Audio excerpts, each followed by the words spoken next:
أشهد أن لا إله إلا الله. إن الحمد لله نحمده ونستعينه ونستغفره ونعوذ بالله من شرور أنفسنا ومن سيئات أعمالنا. من يهده الله فلا مضل له ومن يضلل فلا هادي له. وأشهد أن لا إله إلا الله وحده لا شريك له وأشهد أن محمدا عبده ورسوله. يا أيها الذين آمنوا اتقوا الله حق تقاته ولا تموتن إلا وأنتم مسلمون. يا أيها الناس اتقوا ربكم الذي خلقكم من نفس واحدة وخلق منها زوجها وبث منهما رجالا كثيرا ونساء واتقوا الله الذي تساءلون به والأرحام إن الله كان عليكم رقيبا. يا أيها الذين آمنوا اتقوا الله وقولوا قولا سديدا يصلح لكم أعمالكم ويغفر لكم ذنوبكم ومن يطع الله ورسوله فقد فاز فوزا عظيما. أما بعد فإن أصدق الكلام كلام الله وأحسن الهدي هدي محمد صلى الله تعالى عليه وسلم وشر الأمور محدثاتها وكل محدثة بدعة وكل بدعة ضلالة وكل ضلالة في النار. من يطع الله ورسوله فقد رشد واهتدى ومن يعص الله ورسوله فقد ضل وغوى. اللهم صل على محمد وعلى آل محمد كما صليت على إبراهيم وعلى آل إبراهيم إنك حميد مجيد. اللهم بارك على محمد وعلى آل محمد كما باركت على إبراهيم وعلى آل إبراهيم إنك حميد مجيد. سبحانك لا علم لنا إلا ما علمتنا إنك أنت العليم الحكيم. رب اشرح لي صدري ويسر لي أمري واحلل عقدة من لساني يفقه قولي. أعوذ بالله من الشيطان الرجيم من همزه ونفخه ونفسه. بسم الله الرحمن الرحيم. تلك الجنة التي أورثتموها بما كنتم تعملون. وقال رسول الله صلى الله تعالى عليه وسلم من أبطأ به عمله لم يسرع به نسبه. ہم نے نئے عیسوی سن کا آغاز کر دیا ہے اور آج نئے سال کی پہلی تاریخ ہے. یہ تاریخ اسلامی نہیں ہے، دینی یا شرعی نہیں ہے، بلکہ یہ تاریخ عیسائیوں کی ہے جو انہوں نے عیسیٰ علیہ السلام کی ولادت کی مناسبت سے رکھی اور طے کی.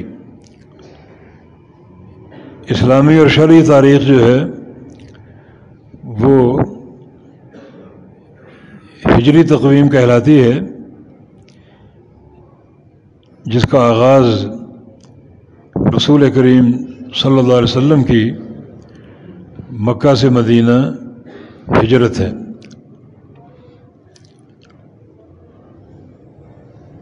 کیونکہ یہ ہجرت کا عمل جو ہے یہ دین اسلام میں ایک سنگ میل کی حیثیت رکھتا ہے. جب مہاجرین و انصار کے باہمی اتحاد، یگانگت اور محبت اور آپس میں شیر و شکر ہونا اللہ تعالیٰ کو پسند آ گیا، اس اتحاد سے قوت بنی اور اللہ نے جہاد فرض کر دیا. اور یوں واقع ہجرت کے بعد جہاد کا آغاز ہوا اور اسلامی فتوحات کا آغاز ہوا، حتیٰ کہ تقریباً آدھی دنیا تک اسلام پہنچ گیا اور پھیل گیا. تو نقطہ آغاز جو ہے وہ یہ سفر ہجرت ہے۔ تو جب یہ 21ویں سال ہمارا سال ہی نہیں ہے، نہ یہ ہماری تقویم ہے اور نہ اس کا دین سے کوئی تعلق ہے، تو وہ لوگ انتہائی احمق اور بیوقوف ہیں جو اس سال نو کی آمد سے خوشیوں کا اہتمام کرتے ہیں، مبارکبادوں کا تبادلہ کرتے ہیں اور یہ پیغام ایک دوسرے تک پہنچاتے ہیں۔ یہ سب کا سب بدعت ہے، بلکہ جو اسلامی تقویم ہے اس کے سال نو کے آغاز میں بھی کسی قسم کی تہنیت یا مبارکبادی یا دعا نبی علیہ السلام سے ثابت نہیں ہے۔ ابن حجر اسقلانی رحمہ اللہ نے اسے سال نو کی بدعت قرار دیا ہے کہ یہ افسوس کی بات ہے کہ اس سال کا آغاز ہم مختلف بدعات سے کرتے ہیں۔ تو جب اسلامی تقویم جو کہ ہماری تقویم ہے اس کا آغاز کسی دعا یا مبارکبادی کے پیغام سے منسلک نہیں ہے، تو یہ تو تاریخی اغیار کی ہے، انگریزوں کی ہے، عیسائیوں کی ہے، جس کا ہم سے کوئی تعلق ہی نہیں ہے۔ اسے استعمال ہم ضرور کرتے ہیں، اگرچہ مستحسن وہی ہے جو سعودی عرب وغیرہ میں ہوتا ہے، وہاں دفاتر میں اور تمام شعبہ ہے زندگی میں اسلامی تقویم ہی مروج ہے۔ تو یہ استعمال گو مجبوراً جائز ہے، لیکن سال نو کی آمد پر جو اہتمام کیا جاتا ہے اس کا دین سے کوئی تعلق نہیں ہے۔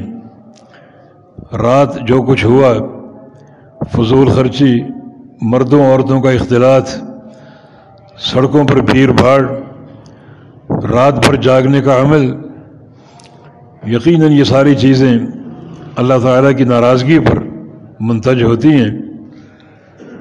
تو میں اسی بات پر دوبارہ قائم رہنا چاہتا ہوں کہ یہ پرلے درجے کی حماقت ہے اور بیوقوفی ہے۔ جو سال ہمارا ہے ہی نہیں، اس کی تبدیلی پر اور نئے سال کی آمد پر خوشیوں کے اہتمام کا کیا معنی، جبکہ وہ دین سے ثابت بھی نہیں ہے۔ نبی علیہ السلام کی ایک حدیث اس صورت حال پر منطبق ہو سکتی ہے۔ امام ترمذی رحمہ اللہ اسے اپنی جامع میں لائے ہیں اور اس کے راوی سیدنا شداد بن اوس رضی اللہ عنہ ہیں، جو کہ انصاری صحابی تھے اور ان کا صحابہ میں سادات اور فضلاء میں شمار ہوتا تھا۔ عمر کے آخری دن شام میں گزارے اور فلسطین میں ان کا انتقال ہوا 95 سال کی عمر میں۔ یہ اس حدیث کے راوی ہیں شداد بن اوس رضی اللہ عنہ، فرماتے ہیں کہ رسول اللہ صلی اللہ علیہ وسلم نے ارشاد فرمایا، الکیس من دان نفسہ وعمل لما بعد الموت والعاجز من اتبع نفسہ ہواها وتمنى علی اللہ۔ عقلمند انسان، دانا اور بینا انسان، زیرک انسان اور ذہین و فضیل انسان وہ ہے جو اپنا احتساب کرتا رہے، خود اپنا حساب لیتا رہے اور کبھی اس سے غافل نہ ہو۔ ہر گزرے سال کا احتساب نہیں، ہر گزرے مہینے کا، ہر گزرے ہفتے کا، بلکہ ہر گزرے دن کا، صبح سے شام تک جو کچھ بھی کیا، رات سونے سے قبل اپنے ذہن میں اس کا اعادہ کرے کہ کیا کیا، کیا کھویا اور کیا پایا، اپنا احتساب کرتا رہے اور کبھی غافل نہ ہو، اور اس احتساب کے نتیجے میں وَعَمِلَ لِمَا بَعْدَ الْمَوْتِ وہ کام شروع کر دے جو مرنے کے بعد کام آئیں۔ یہ اس احتساب کا فائدہ عمل احتساب کا فائدہ کہ اس کے نتیجے میں ایسے اعمال شروع کر دے جو مرنے کے بعد کام آتے ہیں، کیونکہ انسان کے مرتے ہی اس کی قیامت قائم ہو جاتی ہے۔ من مات فقط قامت قیامتہ، جو شخص مر جاتا ہے اس کی قیامت اسی وقت قائم ہو جاتی ہے اور وہ سفر آخرت کی طرف گامزن ہو جاتا ہے، حساب و کتاب کا عمل بھی شروع ہو جاتا ہے۔ تو ایسے کام شروع کر دے جو موت کے بعد اس کے کام آئیں۔ موت ایک حقیقت ہے جس سے بچاؤ ممکن نہیں ہے اور کوئی فرار کا راستہ نہیں ہے، سب پر آنی ہے اور اچانک آنی ہے۔ اور ہم ایک بات کے پابند ہیں کہ وَلَا تَمُوتُنَّ إِلَّا وَأَنْتُمْ مُسْلِمُونَ، یاد رکھو جب تم پر یہ موت آئے تو اسلام کی حالت میں آئے، اللہ اور اس کے رسول کی غلامی اور اطاعت کے راستے میں آئے۔ یہ تم نے پوری کوشش کرنی۔ اذا اراد اللہ بعبد خیرا استعملہ، اسلام کی حالت میں موت آنا اللہ تعالیٰ کا ارادہ خیر ہے۔ اللہ تعالیٰ جب کسی بندے کے ساتھ بھلائی کا اور خیر کا فیصلہ فرما لے تو اللہ تعالیٰ اس کو استعمال کرتا ہے۔ صحابہ نے پوچھا وما یستعملہ یا رسول اللہ، یا رسول اللہ صلی اللہ علیہ وسلم استعمال کرنے کا معنی کیا ہے؟ تو رسول اللہ صلی اللہ علیہ وسلم نے ارشاد فرمایا یوفقہ لعمل صالح ثم یقبضہ علیہ، کہ اللہ رب العزت اس پر نیک اعمال کھول دیتا ہے، نیک اعمال کا دروازہ کھول دیتا ہے اور وہ نیکیاں مسلسل کرتا جاتا ہے۔ یہ وہ نیکیاں ہیں جو مرنے کے بعد کام آئیں گی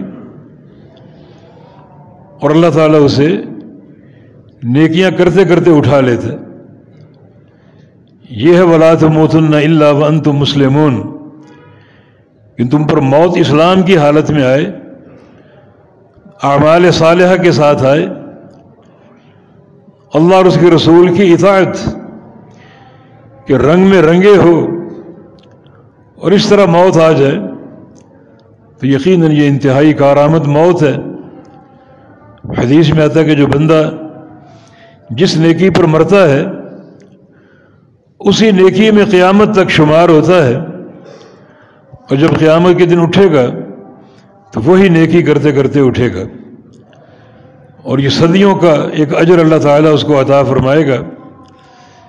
لہذا ہر وقت عمل صالح کی تمنا، خواہش، اور جب بھی عمل کا موقع مل جائے تو اس کو فوراً اختیار کر لینا، یہ ہماری ضرورت بھی ہے اور سفر آخرت کی تیاری کی اساس بھی ہے۔ تو ایک دانا اور بینا انسان کون ہے؟ من دان نفسہ، جو اپنے نفس کا حساب خود لیتا رہے، خود اپنے آپ کو چیک کرتا رہے، وعمل لما بعد الموت، اور اس احتساب کے نتیجے میں ایسے عمل شروع کر دے جو مرنے کے بعد کام آئیں گے، پھر اس کی جو کوشش اور محنت ہے اس کا محور دنیا نہ ہو بلکہ آخرت ہو۔ یہ ایک انسان کی دانائی ہے، اس کی دانائی کی علامت ہے، اس کی ذہانت اور فطانت کی علامت ہے کہ اس کی توجہ ما بعد الموت ہے، دنیا کی زندگی نہیں ہے بلکہ اس کی توجہ آخرت پر ہے، آخرت کے اعمال انجام دیتا ہے۔ تو اگر ایک سال تبدیل ہو رہا ہے تو خود احتسابی کا عمل بیدار ہونا چاہیے کہ یہ سال کیسا گزارا ہم نے، اس سال کیا کچھ کیا اور کیا کچھ نہیں کیا۔ کوئی معصیتیں ہیں تو توبہ ہو جائے، اعمال صالحہ ہیں تو ان میں اور بہتری آ جائے، کیونکہ ایک مومن کا ہر آنے والا دن گزرے دن سے بہتر ہوتا ہے، ہر آنے والا دن گزشتہ دن سے بہتر ہوتا ہے۔ یہ احتساب کا لازمی نتیجہ ہے کہ ما بعد الموت کی تیاری کرے، جو ایک اٹل حقیقت ہے، اور یہ کوشش کرے کہ اس کی موت اعمال صالحہ کی انجام دہی میں آئے، اللہ تعالیٰ سے اس طرح جا ملے کہ اللہ اور اس کے رسول کی اطاعت قائم ہو اور اعمال صالحہ جاری ہوں۔ یہ اس احتساب کا ایک بہترین نتیجہ ہے۔ تو یہ حدیث اسی صورتحال پر منطبق ہو رہی ہے کہ اپنی ذہانت اور فطانت کا راستہ اپناؤ، اور وہ احتساب ہے، خود اپنا حساب لیتے رہو۔ امیر المؤمنین عمر بن خطاب رضی اللہ عنہ بسا اوقات اپنے جو عمال تھے، گورنر تھے، انہیں خط لکھوایا کرتے، اور چونکہ آپ زبردست مربی تھے تو ان کی تربیت کے لیے بعض اوقات کچھ جملے لکھوایا کرتے تھے۔ 3 جملے منقول ہیں آپ کی سیرت سے کہ حاسبوا انفسکم قبل ان تحاسبوا وزنوها قبل ان توزنوا وتجهزوا للعرض الاکبر۔ اپنا حساب لے لو قبل اس کے کہ حساب لیے جاؤ، یعنی قیامت کے دن، قبل اس کے کہ تم مر جاؤ اور سفر آخرت شروع کر دو اور تمہارا حساب شروع ہو جائے، اس سے قبل خود اپنا حساب لے لو، خود اپنے آپ کو چیک کرتے رہو اور اپنی اصلاح کے راستے پر گامزن ہو جاؤ۔ خود احتسابی اپنا حساب لیتے رہو قبل اس کے کہ اللہ تمہارا حساب لے۔ وہ بڑی مشکل گھڑی ہوگی، تو پھر بہتر ہے کہ آج ہی اپنا احتساب شروع کرو اور اس احتساب کے نتائج پر غور کرو۔ اگر اعمال صالحہ ہیں تو ان میں اور بہتری لاؤ، اور اگر معصیتیں ہیں تو ان پر سچی توبہ کر لو، اور توبۃ النصوح کے بعد عمل صالح کا راستہ اپنا لو۔ یہ ہر مسلمان کی ذمہ داری ہے، کیونکہ اخروی حساب کا معاملہ بہت ہی سنگین اور کڑا ہے۔ کون شخص یہ دعویٰ کر سکتا ہے کہ وہ گناہوں سے پاک ہے اور گناہوں کے تعلق سے اس کا حساب نہیں ہوگا؟ چلے 1 منٹ کے لیے مان لیتے ہیں کہ گناہوں سے پاک ہے، اس کے بعد کون شخص یہ دعویٰ کر سکتا ہے کہ اس کے فرائض کا معاملہ پورا ہے، اس میں کوئی کوتاہی نہیں، کوئی کمی نہیں، کسی قسم کی تقصیر نہیں؟ کون یہ دعویٰ کر سکتا؟ اور اگر تقصیر ہے تو اس پر لازمی حساب ہوگا۔ یہ بھی مان لیں کہ اس کے فرائض کا معاملہ پورا ہے، کسی کمی اور کوتاہی کے بغیر، نماز اگر پڑھتا ہے تو پوری سنت کے مطابق حضور قلبی کے ساتھ، دل کے خشوع اور تضرع کے ساتھ اگر یہ مان بھی لیں، جو کہ ممکن نہیں ہے، تو پھر تیسرا ایک سوال ہے، جو اللہ تعالیٰ کی نعمتیں ہیں ان کے شکر کا حق کس کس نے ادا کیا ہے؟ کیونکہ نعمتیں تو بے تحاشا ہیں۔ وَإِن تَعُدُّوا نِعْمَةَ اللَّهِ لَا تُحْصُوهَا، اگر تم اللہ کی نعمتیں شمار کرنے لگو تو شمار نہیں کر سکتے، تو ان کا حق شکر ادا ہوا؟ ہم تو وہ نعمتیں پوری شمار نہیں کر سکتے، شکر ادا کرنا تو دور کی بات۔ اسی لیے پیارے پیغمبر صلی اللہ علیہ وسلم نے روزانہ چاشت کی 2 رکعات کی تعلیم دی ہے کہ انسان کے جسم میں 360 مفاصل ہیں اور جوڑ ہیں، ہر جوڑ اللہ کی نعمت ہے، ان پر پروردگار کا شکر ادا کرو۔ تو 360 ان کا کیسے روزانہ شکر ادا کیا جائے؟ فرمایا کہ یجزی عن ذالک کلہ رکعۃ الضحیٰ، ضحیٰ کی 2 رکعتیں، چاشت کی 2 رکعتیں کفایت کر جائیں گے۔ یہ 2 رکعت 360 مفاصل کا حق شکر ادا کر جائیں گے۔ بعض حدیث میں اس نماز کو اوابین کی نماز قرار دیا گیا ہے۔ صرف آپ نے وضو کرنا ہے اور 2 نفل ادا کرنے، تو آپ کا شمار کن بندوں میں ہوگا؟ اوابین میں، وہ بندے جو اپنے رب کی طرف رجوع اختیار کرتے ہیں، رب تعالیٰ سے لو لگانے والے، سچی دوستی اور صلح کرنے والے اوابین، صرف ان 2 رکعات کی بدولت۔ تو شریعت تو ہر پل آپ کی ترقی، رفعت چاہتی ہے کہ آپ بلندی درجات پر فائز ہوں، آپ کا تعلق باللہ راست اور قوی اور راسخ ہو، لیکن ہم اس تعلق سے بیدار نہیں ہو پاتے، خرافات میں زیادہ منہمک ہیں، اور وہ جو اعمال صالحہ کا راستہ ہے اس کی طرف کوئی توجہ نہیں۔ تو کون شخص یہ دعویٰ کر سکتا ہے کہ وہ گناہوں سے پاک ہے؟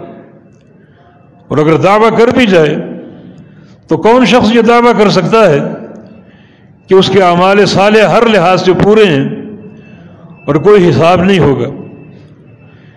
یہ دعویٰ بھی کر جائے تو کون شخص یہ دعویٰ کر سکتا ہے کہ وہ اللہ تعالیٰ کی تمام نعمتوں کا حق شکر ادا کر چکا؟ پیارے پیغمبر محمد رسول اللہ صلی اللہ علیہ وسلم رات کو قیام کرتے، تفطرت قدماہ، اتنا لمبا قیام کہ انتفخت قدماہ، آپ کے پاؤں سوج جاتے، ایڑیاں پھٹ جاتی۔ ام المومنین فرماتی ہمیں ترس آتا،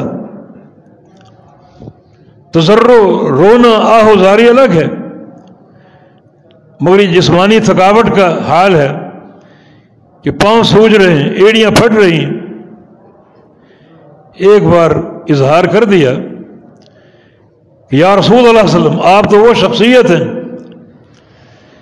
جن کے لیے قدم قدم پر بشارتیں ہیں، اور گناہوں کی بخشش کی ویسے ہی نوید آپ کو حاصل ہے، گناہ تو ہے ہی نہیں، آپ تو معصوم ہیں،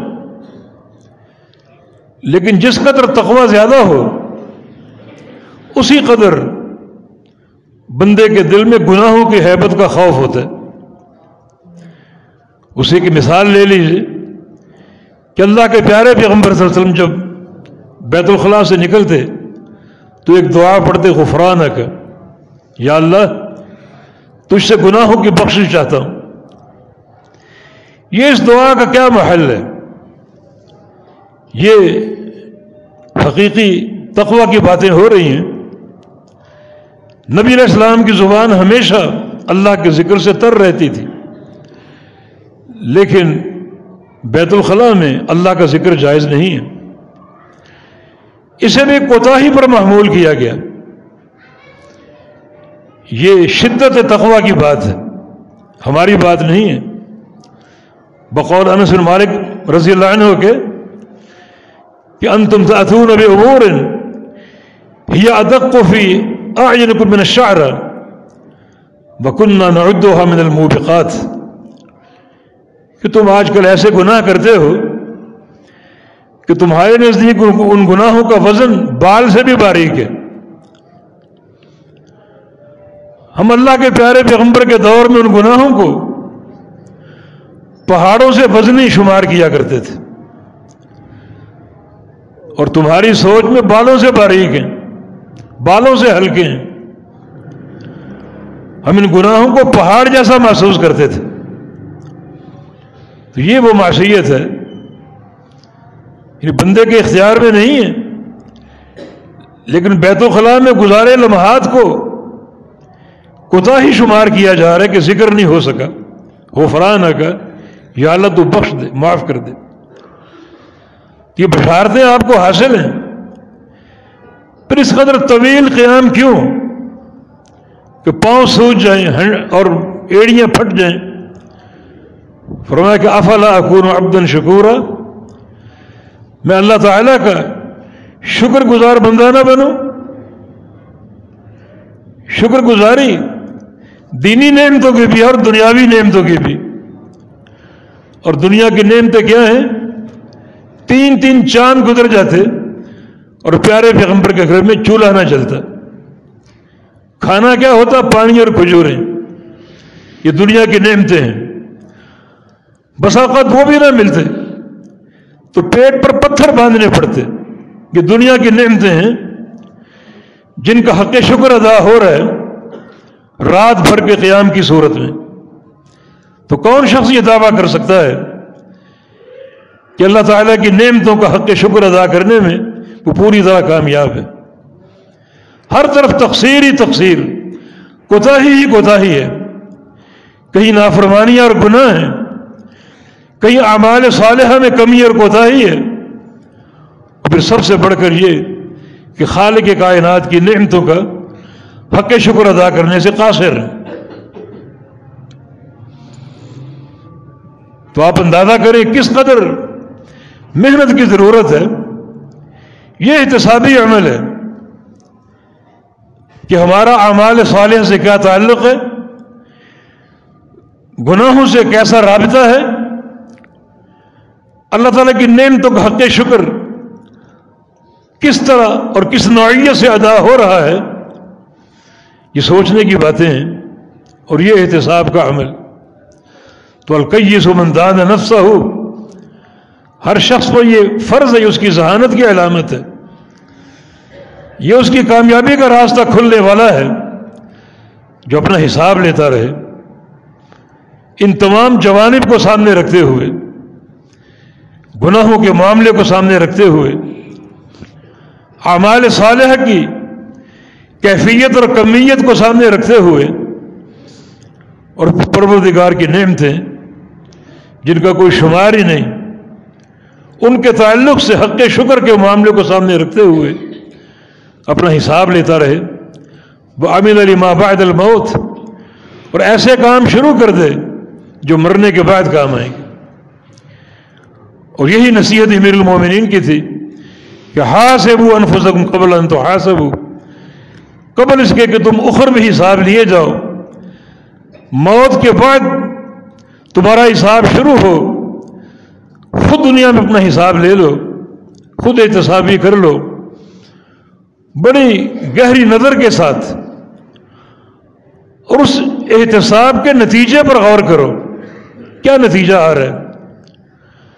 اعمال صالحہ سے کیسا تعلق ہے، گناہوں سے کیسا تعلق ہے، اور نعمتوں کا حق شکر کس طرح ادا ہو رہا ہے. ان چیزوں کو دیکھو اور جو نتیجہ سامنے آئے اس کی روشنی میں مرنے کے بعد اپنے لائے عمل کا تعین کرو، اس کی ترتیب دو، اور ایک ایسی حیات شروع کرو جو حیات طیبہ ہے، جو اعمال صالحہ کے ساتھ ہے اور گناہوں سے بچنے کی صورت میں ہے.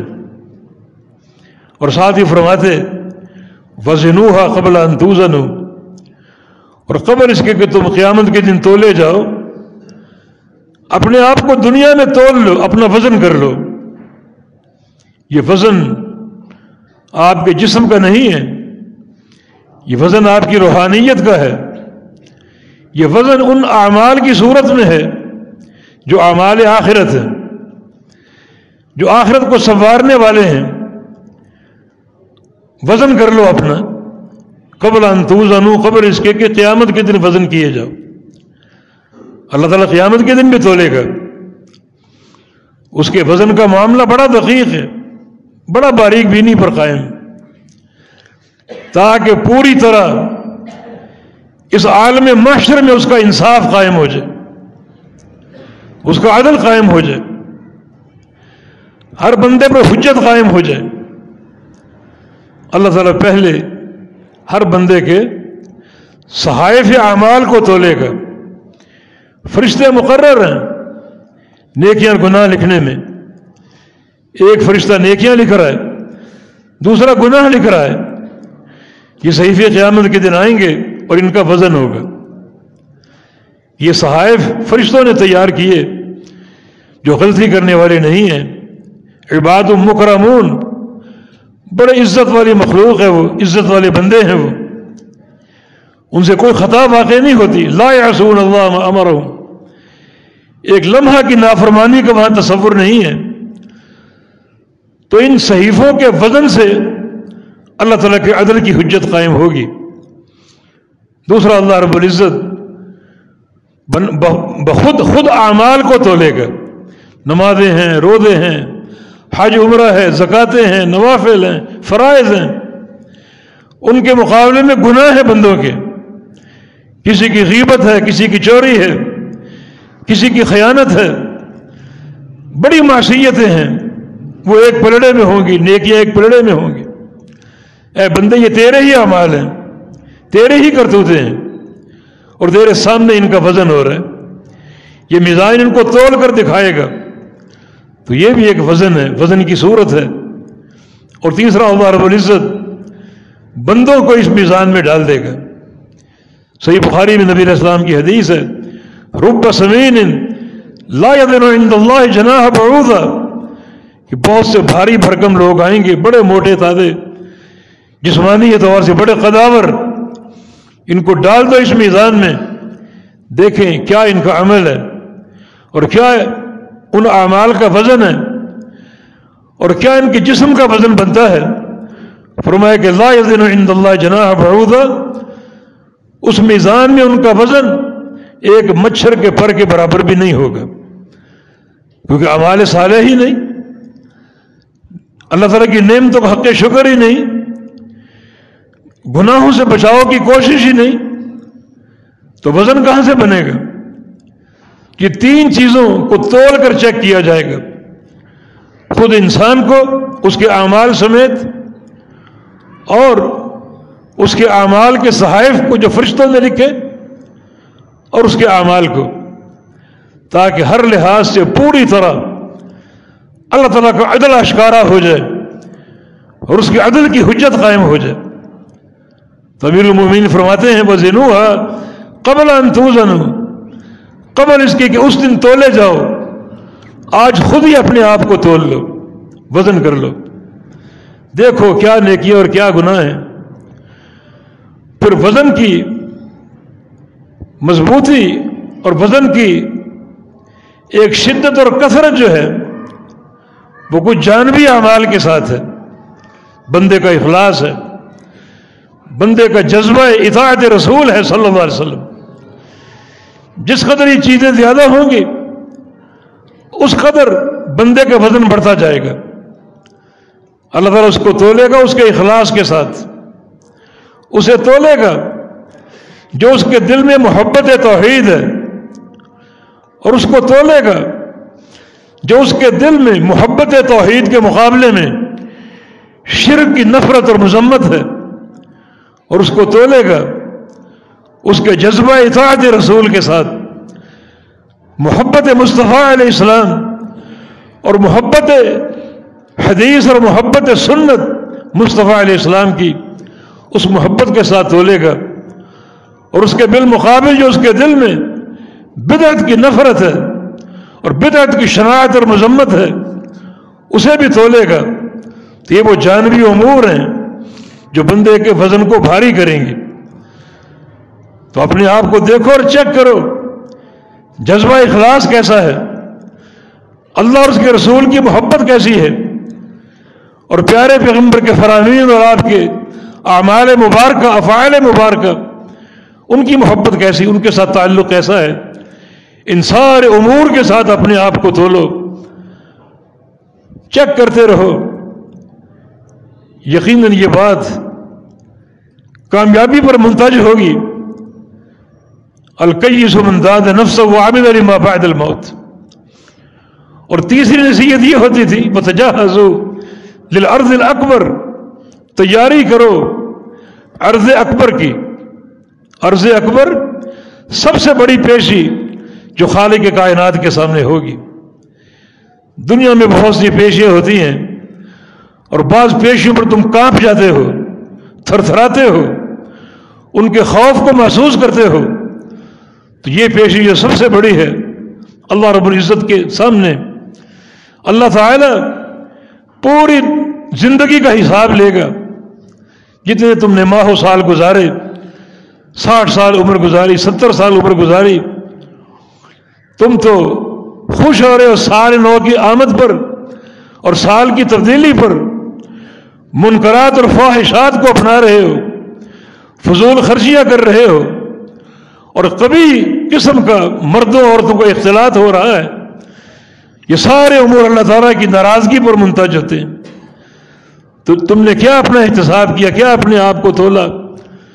کیا تم نے تیاری کی عرض اکبر کی، اللہ تعالیٰ کے سامنے پیشی کی اور اس کے روبرو کھڑے ہونے کی؟ جبکہ اس پیشی کا خوف ان مشاہیر کے دل میں تھا، انبیاء مرسلین کے دل میں، جو حقیقت تقوی کو پہچانتے ہیں اور جن کے دن یقیناً اور واقعتاً تقوی کے زیور سے آراستہ اور تقوی سے لبریز اور بھرے پڑے ہیں، وہ اس امر کو پہچانتے ہیں. نوح علیہ السلام سے قیامت کے دن شفاعت کا مطالبہ کیا جائے گا. فرمائیں گے یہ میرا کام نہیں ہے، مجھے اللہ تعالیٰ کے دربار میں ایک سوال کا سامنا ہے. حالانکہ سوال کا معاملہ دنیا میں پورا ہو چکا ہے. اپنے بیٹے جو نافرمان تھا اس کے لیے دعا کر بیٹھے، اللہ نے ڈانٹ پلائی اور فرمایا کہ آئندہ ایسا کیا تو منصب نبوت چھین لوں گا اور تمہیں خاسرین کی صف میں کھڑا کر دوں گا. اور آئندہ ایسا نہیں ہوا، لیکن پھر بھی ایک سوال ہونا ہے.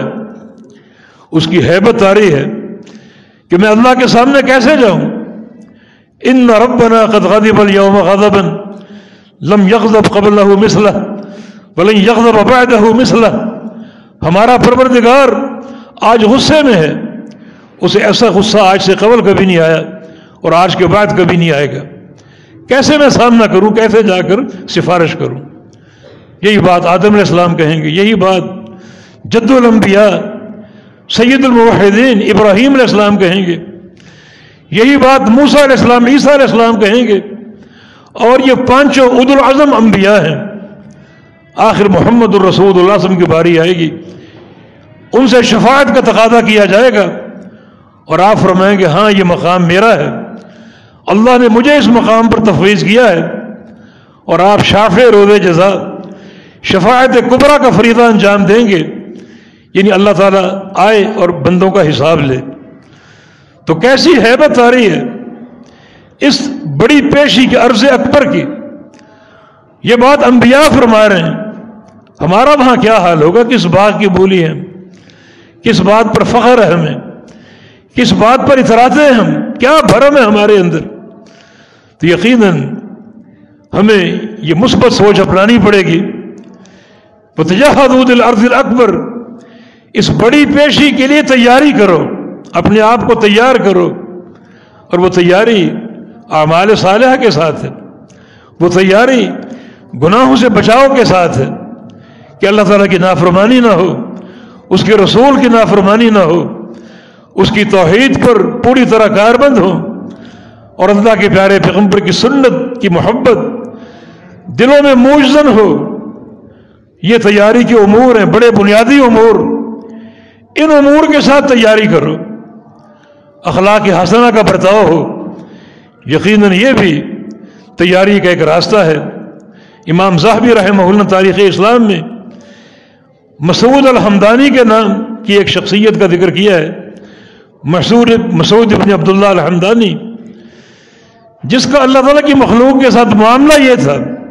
ویسے عالم تھے، محدث تھے، زاہد تھے، اخلاق حسنہ کے بڑے پیکر تھے، اور ان کے اخلاق کی ایک مثال یہ ہے کہ کوئی بندہ اگر ان کی کوئی کوتاہی کر بیٹھتا، ان پر زیادتی کر بیٹھتا اور پشیمان ہو کر ان کے پاس آتا معافی مانگنے کے لیے، تو ایک جملہ ان کی زبان پر ہوتا، الماضی لا یذکر، کہ جو گزر چکا اس کا کیا ذکر کرنا ہے، چھوڑ دو ماضی کو، گزر گیا، کوئی اس کی پرواہ نہ کرو، کوئی اس کا ذکر نہ کرو۔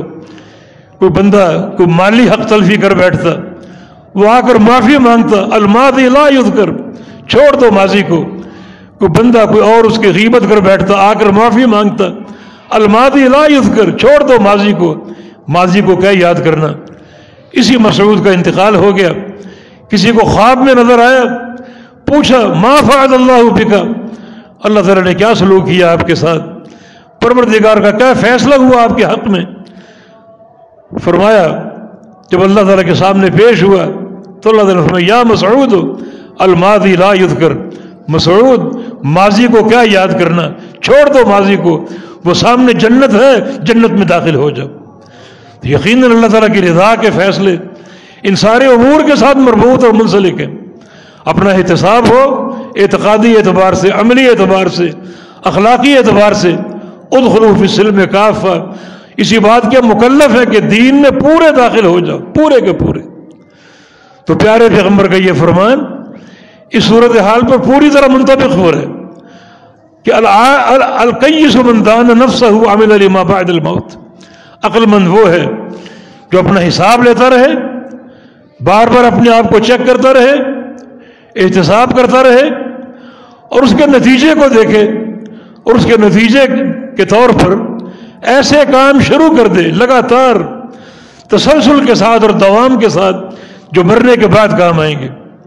اور فرمایا کہ والعاجز من اتبع نفسہ ہواہ وتمنى علی اللہ، اور وہ شخص انتہائی عاجز ہے، تھکا ہوا، احمق ہے، بے وقوف ہے، جو خواہشات نفس کا پیروکار بن جائے، کتاب و سنت کی بجائے، اللہ اور اس کے رسول کے فرامین کی بجائے اپنے نفس کی خواہشات کا غلام بنا بیٹھا ہے اور نفس کی خواہشات کا پیروکار بنا بیٹھا ہے، تو فرمایا کہ وہ انتہائی احمق ہے۔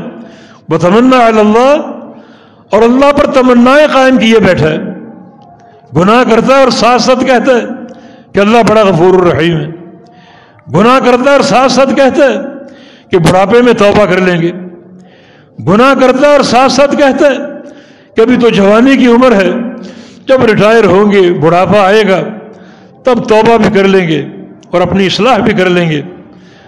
کس کو معلوم ہے کہ وہ کب تک زندہ رہے گا؟ کسی کی پیشانی پر اس کی موت تحریر نہیں ہے، اس کا وقت موت لکھا ہوا نہیں ہے۔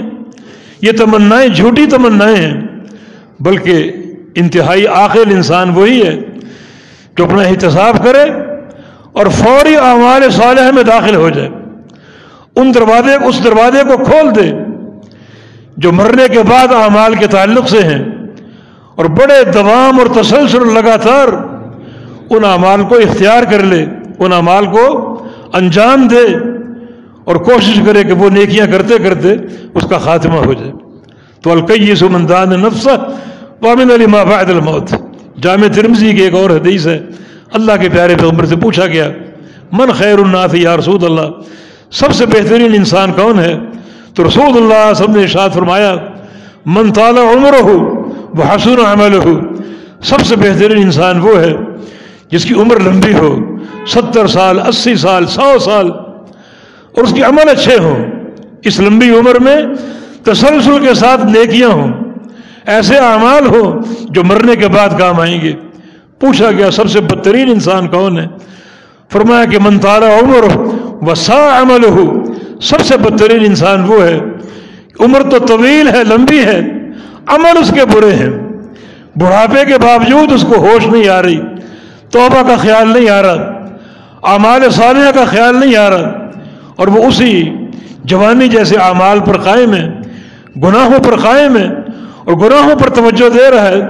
یہ سب سے بدترین انسان جس کو اللہ تعالیٰ لمبی عمر کا تحفہ دے اور اس کے عمل برے ہوں۔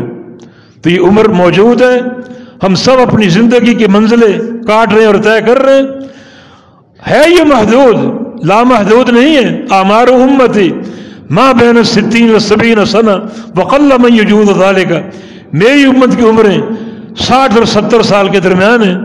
یہ امت کی عمروں کا ایوریج ہے 60 اور 70 سال کے درمیان.